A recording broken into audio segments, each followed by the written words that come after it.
एक ऊर्जा रजनी झाली, प्रकाश ज्योती तिमीर प्याली. तिची जिगीषा अनुपम होती, ज्ञानदीप तेऊन ती गेली. वेद असो वा वैज्ञानिक विचार, ज्ञानी लोकांनी मांडलेल्या त्या सिद्ध संकल्पना आहेत. या संकल्पना समाज आपल्या उत्कर्षासाठी स्वीकारतो. पुढे या संकल्पनांचा परिपाठ केला जातो. तो परिपाठ म्हणजे शिक्षण. शिक्षणाची दीक्षा देणारा गुरु म्हणजे शिक्षक. समाजाचा उत्कर्ष साधणाऱ्या या शिक्षकांना खरं तर नियती स्वतः अचूक निवडत असते. त्यांच्या जीवनाचे प्रवाह आपोआप बदलू लागतात. अडथळे, निराशा, संघर्ष यातून उठलेल्या धुळीने आभाळ अंधारतेही, पण या अंधारात ज्योत मिणमिणावी तसा एक शिक्षक अवतीर्ण होतो. ज्ञान प्रकाशाचा नंदादीप पेटवणाऱ्या अशाच एका ज्योतीची ही कथा. 15 ऑक्टोबर 1945 तो दिवस. मुंबईतल्या गिरगावातील श्रीमंत व्यापारी गणपत शेट्टे यांच्या घरी कन्यारत्न जन्माला आलं. आईचं नाव सरोजिनी. घर आनंदून गेलं. माता सरोजिनी आणि पिता गणपत शेट्टे यांच्या कन्येचे रजनी असं नाव ठेवण्यात आलं. कालांतराने वडिलांच्या अकाली निधनानंतर रजनीची आजी आणि मामा यांनी तिचं संगोपन केलं. रजनीचं लाडाचं नाव बेबी पडलं. आजी आणि मामाच्या घरी बेबीचं खूप कोडकौतुक झालं. लाडावलेली बेबी खोडकर झाली. आजी बरोबर तिचा खेळ चाले. आजी झोपली की काजळाने ती आजीला मिशा काढे. मग आजीचा धपाटा खाऊन तृप्त होय. आपली ही खोडकर नात मास्तरीण बाई व्हावी असं आजीला नेहमीच वाटे. रजनीचे नर्सरी आणि केजीचे शिक्षण दादर येथे झाले. पुढे शालेय शिक्षणासाठी ती गिरगावच्या SNDT कन्या शाळेत दाखल झाली. भाषा विषयात रजनीला विशेष गती होती. संस्कृतमध्ये तर तिला विशेष प्रावीण्य होते.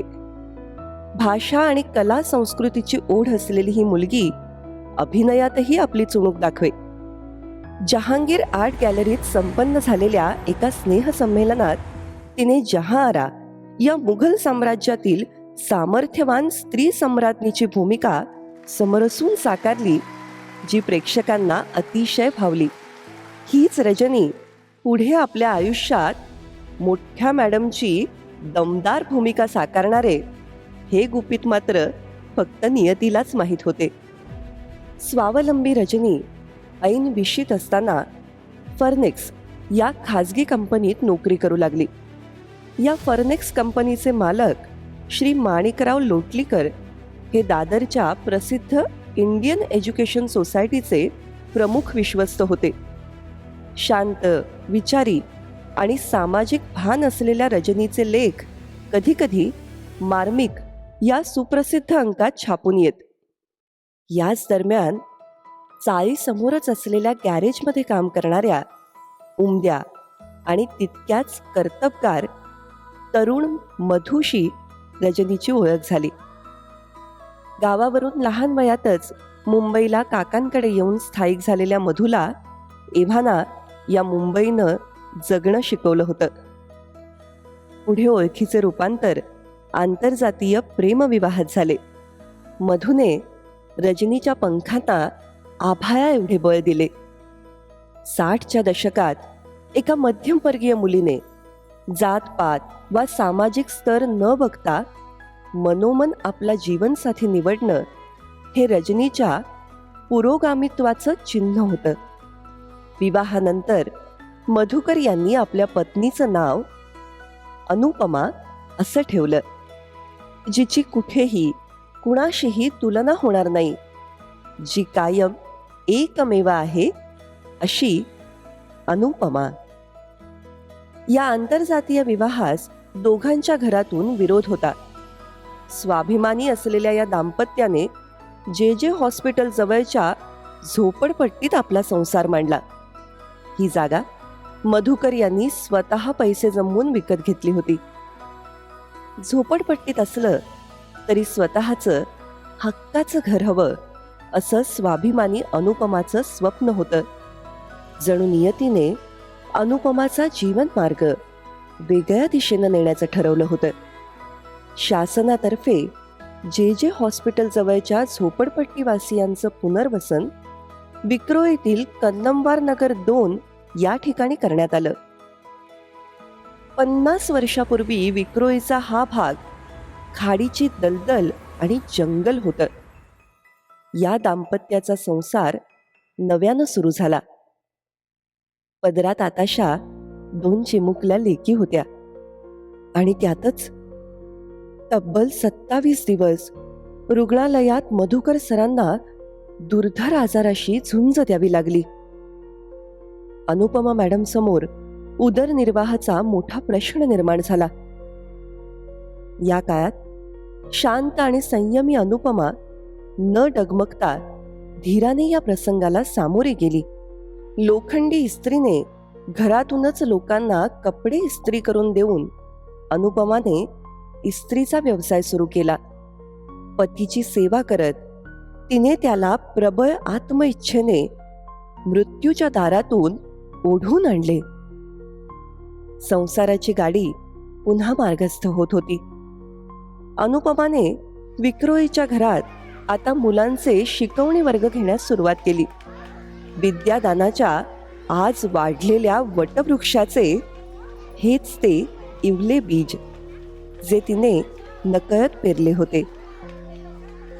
7 मुलांना घेऊन सुरू केलेला शिकवणी वर्ग वाढू लागला. स्थानिकांनी आता अनुपमाला रीतसर बालवाडी सुरू करावी असं सुचवलं. वृत्तपत्रात म्हाडाकडून बालवाडीसाठी जागा भाड्याने दिली जाते असं कळताच अनुपमाची धडपड सुरू झाली. आता प्रश्न होता म्हाडामध्ये अनामत रक्कम म्हणून जमा कराव्या लागणाऱ्या 750 रुपयांचा. एवढे पैसे आणायचे कुठून? दोघांच्या विचारविनिमयाने अनुपमाने बांद्र्याला मातोश्रीवर जाऊन हिंदू हृदय सम्राट शिवसेना प्रमुख माननीय बाळासाहेब ठाकरे यांना भेटावं असं ठरलं. आठवडाभर रोज विक्रोळीहून अनुपमा बांद्र्याला जाऊन मातोश्री बाहेर बसून राही. पण बाळासाहेबांची भेट काही मिळत नव्हती. एक दिवस बाळासाहेबांच्या पत्नी मीनाताई यांच्या लक्षात आलं. त्यांनी बाळासाहेबांना, ही स्त्री रोज येते, तुम्ही तिला भेटत का नाही असं विचारलं. अखेर बाळासाहेबांनी अनुपमाला बोलावून घेतलं आणि तिची समस्या ऐकून घेतली. आपल्या दातृत्वाची प्रचिती देत त्यांनी तत्काळ 750 रुपयांचा चेक अनुपमाला देऊ केला. यानंतर वरईच्या धर्मादाय आयुक्त कार्यालयात जाऊन अनुपमा मॅडमनी स्वप्रयत्नाने संस्था रजिस्टर केली आणि दिनांक 26 जानेवारी 1971 रोजी ओम विद्यालंकार शिक्षण संस्था स्थापन झाली. विद्या विनयेन शोभते हे संस्थेचं बोधवाक्य आणि बोधचिन्ह अनुपमा मॅडमच्या संकल्पनेतून साकार झालं. दरम्यान नार्वेकर सरांच्या प्रकृतीत सुधारणा होत गेली. श्री मधुकर नार्वेकर सर आणि सौ अनुपमा मॅडम या 2 प्रभावी आणि झंझावाती व्यक्तिमत्वांनी विक्रोळीमध्ये उत्कर्ष बालमंदिर या नावाने बालवाडी सुरू केली. भाड्याने जागा घेऊन पहिलीचा वर्गही सुरू झाला आणि क्रमाक्रमाने एक वर्ग वाढत गेला. 1975 पासून संस्थेचा व्याप वाढत होता. आता संस्थेची स्वतःची इमारत असावी असं वाटू लागलं. संकल्प करायचा आणि प्रयत्न सुरू करायचे ही अनुपमा मॅडमची कार्यपद्धती होती. त्या नेहमी म्हणायच्या, केल्याने होत आहे रे, आधी केलेची पाहिजे. आणि त्यानुसार विद्यार्थी संख्या वाढत असल्या कारणाने शाळेची जागा अपुरी पडू लागली. म्हणून नार्वेकर सर आणि मॅडम यांनी अथक प्रयत्नांनी म्हाडाकडून नवीन भूखंड मिळवला आणि 7 मे 1976 रोजी ओम विद्यालंकार शिक्षण संस्थेच्या नवीन भूखंडाचे भूमिपूजन हिंदू हृदय सम्राट, शिवसेना प्रमुख माननीय बाळासाहेब ठाकरे यांच्या शुभ हस्ते करण्यात आले. एकीकडे शिक्षण संस्थेचा जम बसत होता, तर दुसरीकडे अनुपमा मॅडम आपल्या वैयक्तिक शिक्षणाला अपग्रेड करत होत्या.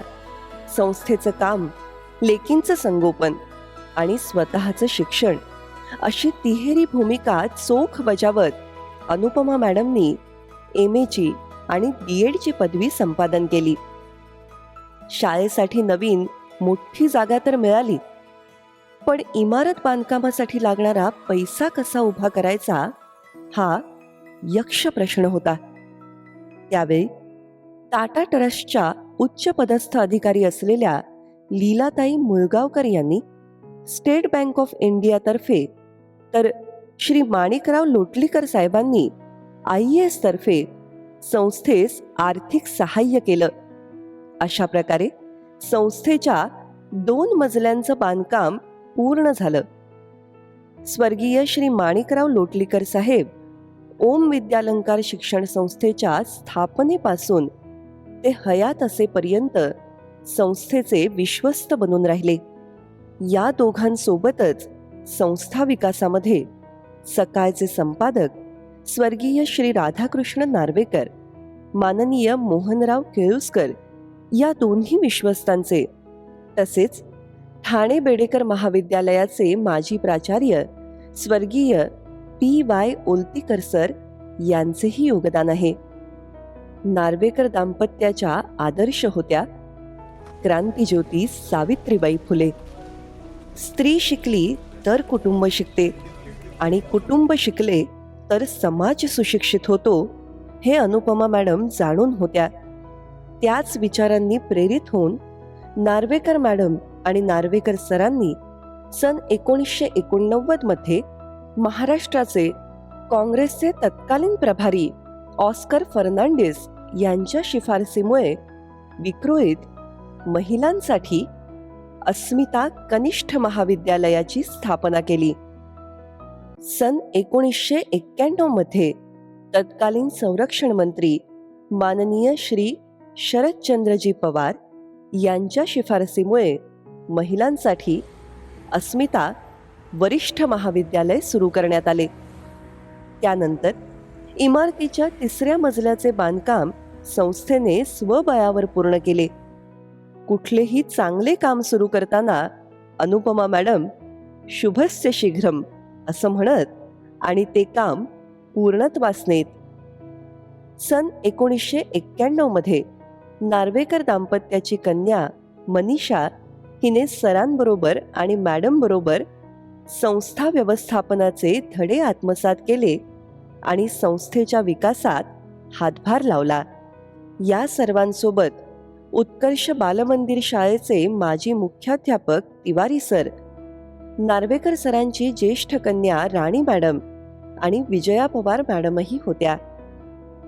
इतर शाळा आणि महाविद्यालयाचा सर्व काम करणारा सेवाव्रती कर्मचारी वर्गही बरोबर होताच. शाखा वाढल्या तसे विद्यार्थी वाढले, तसे कर्मचारी वाढले आणि मग सारेच जण संस्थेसाठी उत्साहाने काम करू लागले. 1995 साली मुंबई विद्यापीठाचा राष्ट्रीय सेवा योजना उपक्रम अस्मिता महाविद्यालयात सुरू झाला. अनुपमा मॅडमसाठी ओम विद्यालंकार शिक्षण संस्था हे खरं तर सरस्वतीचं मंदिरच होतं. इथे सरस्वती देवीचा कायम निवास असावा असं त्यांना वाटत होतं. 1997 साली या सरस्वती मंदिरात सरस्वती देवीची प्राणप्रतिष्ठा करण्यासाठी परमपूज्य स्वामी श्री गगनगिरी महाराज यांचे पुण्य पदकमल संस्थेस लागले आणि सरस्वती देवी इथे कायम वास्तव्यास आली. विद्यार्थ्यांमध्ये राष्ट्रभावना जागृत व्हावी या उद्देशाने 2002 साली राष्ट्रीय छात्र सेनेच्या युनिटला सुरुवात झाली. 2008 साली संस्थेत विज्ञान शाखा कनिष्ठ महाविद्यालय स्थापन झालं. या वर्षीच 15 नोव्हेंबर रोजी मॅडमनी त्यांच्या आदर्श क्रांतीज्योती सावित्रीबाई फुले यांच्या पुतळ्याचे अनावरण संस्थेच्या आवारात केले. सन 2009 मध्ये अस्मिता वरिष्ठ महाविद्यालयात काळाची पावले ओळखत BSc IT आणि कम्प्युटर सायन्सच्या शाखा सुरू करण्यात आल्या. याच वर्षी अस्मिता विधी महाविद्यालयही सुरू करण्यात आलं. संस्थेतील या विविध शाखांनी संस्थेला भरारी घेण्यासाठी नवं बळ दिलं. दिनांक 26 जानेवारी 1971 अनुपमा मॅडमनी लावलेल्या इवल्याशा रोपाचा वृक्ष झाला होता. संस्थेची ही सुवर्ण महोत्सवी यशस्वी वाटचाल अनुपमा मॅडमनी आपले पती आणि संस्थापक श्री मधुकर नार्वेकर सर यांच्या साथीने पूर्ण केली. दिनांक 30 एप्रिल 2021 सरांचे अकाली निधन झाले. त्यांच्या निधनानंतर संस्थेतली पोकळी भरून निघण्यासाठी आणि संस्थेस उभारी आणण्यासाठी मॅडमनी सर्वतोपरी प्रयत्न केले. सन 1971 ते सन 2024 पर्यंत मॅडमनी ओम विद्यालंकार शिक्षण संस्थेचे कार्यवाह पद यशस्वीरित्या सांभाळले. दिनांक 15 फेब्रुवारी 2024 रोजी आपल्या लाडक्या मॅडमना वृद्धापकाळाने देवाज्ञा झाली. संस्थेतील सर्व कर्मचारी वर्गाच्या त्या आदरणीय मोठ्या मॅडम होत्या आणि आहेत. आज पदोपदी मोठ्या मॅडमची उणीव त्यांना भासते. नार्वेकर दाम्पत्याचा हा ज्ञानदानाचा वसा. त्यांच्या पश्चात त्यांच्या 4ही कन्या, जावई, नातवंडे आणि संस्थेतील सर्व कर्मचारी नक्कीच पुढे नेतील.